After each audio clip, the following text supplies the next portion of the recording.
Assalamualaikum warahmatullahi wabarakatuh. Apa kabar teman-teman sekalian? Pernah gak sih kalian kalau belajar hadis tuh ngerasa berat, malas, malah jadi membosankan?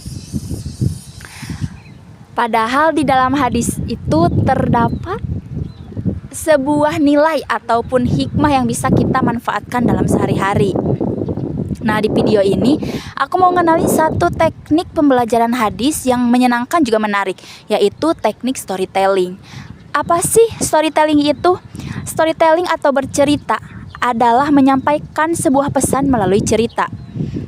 Bukan hanya sekedar membaca teks, tapi juga menghadirkan emosi, tokoh, konflik, dan juga solusi.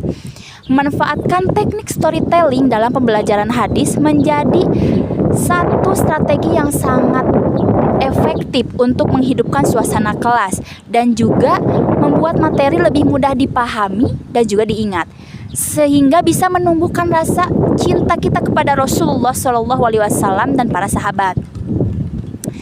Dengan storytelling ini juga belajar hadis jadi lebih menyenangkan. Bukan hanya soal hafalan saja ya hadis itu, tapi juga menjadi pengalaman yang menyentuh hati. Ada beberapa cara yang bisa kita lakukan untuk mengoptimalkan pembelajaran hadis. Nah, nomor 1 ada mengangkat latar belakang para perawi hadis. Nah, di setiap hadis pasti memiliki rawi. Nah, kita bisa mengangkat salah satu rawi untuk diceritakan latar belakangnya, bagaimana perjalanannya, kehidupannya, perjuangannya, sehingga ia bisa menjadi perawi dan meriwayatkan banyak hadis. Yang kedua, ada menceritakan konteks turunnya atau asbabul wurud dari hadis tersebut.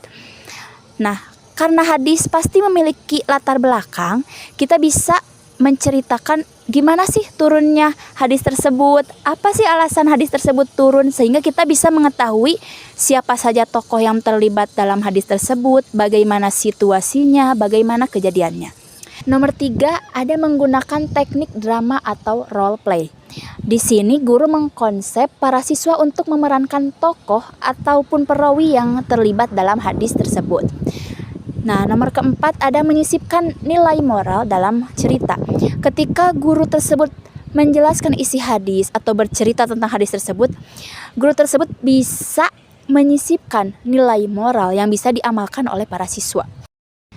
Yang kelima, ada membuat serial cerita hadis. Jadi, guru di sini membuat satu serial cerita hadis yang menghubungkan antara hadis satu dengan hadis lainnya setiap pekan. Jadi, hal ini bisa membuat para siswa penasaran apa sih kelanjutan dari cerita tersebut. Nomor keenam, ada menggunakan bahasa yang emosional dan imajinatif. Nah, saat kita menceritakan isi hadis tersebut, kita bisa menggunakan bahasa yang seperti bayangkan ada seorang pemuda yang datang kepada Rasulullah SAW meminta ini, itu, atau apapun sesuai dengan konteks hadis yang ada.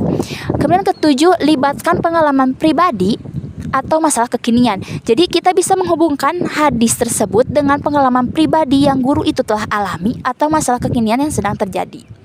Nah, setelah materi yang saya paparkan tadi, teknik yang telah saya paparkan, saya mau kasih contoh mengenai penerapan storytelling dalam pembelajaran hadis. Di sini saya mengambil hadis tentang kejujuran. Hadisnya berbunyi, sesungguhnya kejujuran membawa kepada kebaikan dan kebaikan membawa kepada surga. Hadis riwayat Muslim, Bukhari Muslim.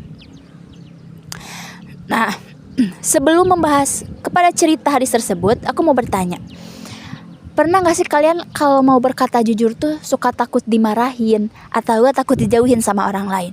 Coba bayangkan, 1400 tahun yang lalu ada seorang pemuda yang kurus dari kalangan bawah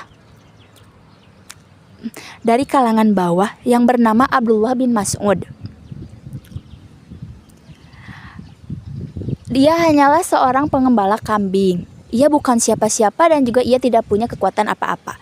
Pada suatu hari, datang 2 orang pria asing dan kemudian bertanya kepadanya, "Hai anak muda, apakah aku boleh meminum susu dari kambing-kambing ini?" Kemudian Abdullah menjawab dengan tegas, "Aku tidak bisa memberikannya karena ini bukanlah milikku, aku hanya mengembalanya dan tidak ada izin dari pemiliknya." Lalu pria itu tersenyum. Dan tahukah kalian siapa pria itu?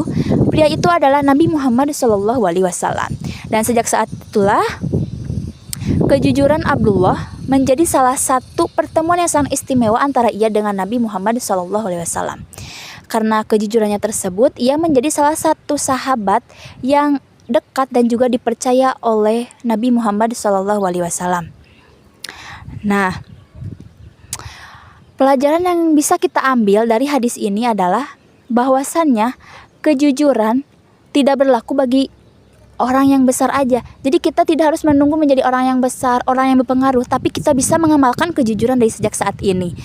Dan juga cerita ini menunjukkan bahwa hadis bukan hanya sekedar konteks teori saja, tetapi juga adalah perbuatan real yang dilakukan oleh sahabat pada masa itu.